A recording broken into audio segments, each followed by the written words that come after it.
datang kembali di kelas Web Development untuk pemula.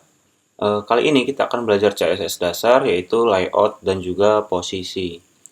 Apa sih layout itu? Layout itu digunakan untuk mengatur bagaimana elemen-elemen itu disusun dalam sebuah halaman, termasuk pengaturan tata letak, yang kita bisa menggunakan properti seperti display, flex, dan juga grid.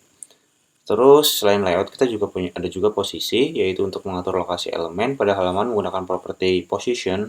Nah, di sini kita bisa ngatur kayak static, relatif, absolute, dan juga fixed. Nah, untuk properti terkait seperti top itu untuk atasnya, right untuk kanan, bottom untuk bawah, dan juga left untuk bagian kiri.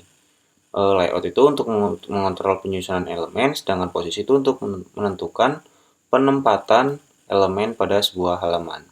Supaya lebih jelas, kita bisa lanjut ke codingnya. Ini untuk halaman HTML kita yang udah kita tulis sebelumnya.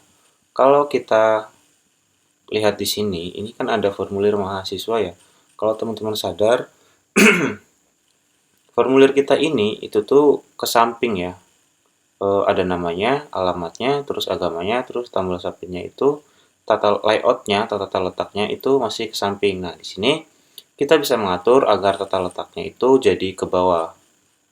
Gimana caranya? Langkah pertamanya kita menentukan selektornya dulu. Nah, di sini kan ada yang namanya form, kita bisa ngasih kelas ke formnya, kelas form, misal. Nah, di sini di index.css kita bisa nulis di sini form, terus kurung awal untuk menentukan nilainya. Untuk nentuin layoutnya, pertama kita bisa ketikin di sini display, flex, terus fd atau flex direction. Kita kasih dia kolom. Kalau kita simpen ctrls, maka dia bakal otomatis ke bawah nih. Nah, untuk flex direction ini itu kita menentukan dia itu mau ke bawah atau ke samping. Kalau ke bawah dia kita nulis di sini kolom, kalau ke samping kita nulisnya row.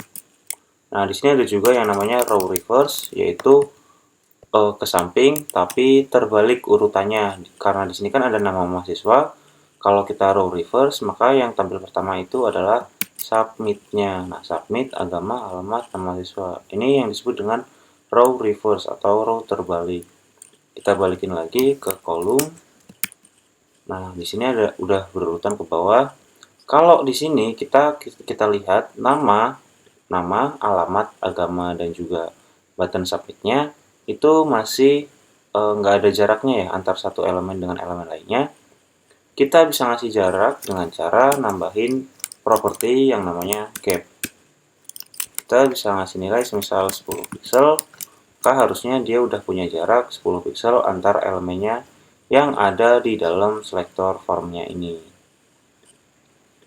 Oke, mungkin itu terkait dengan layout.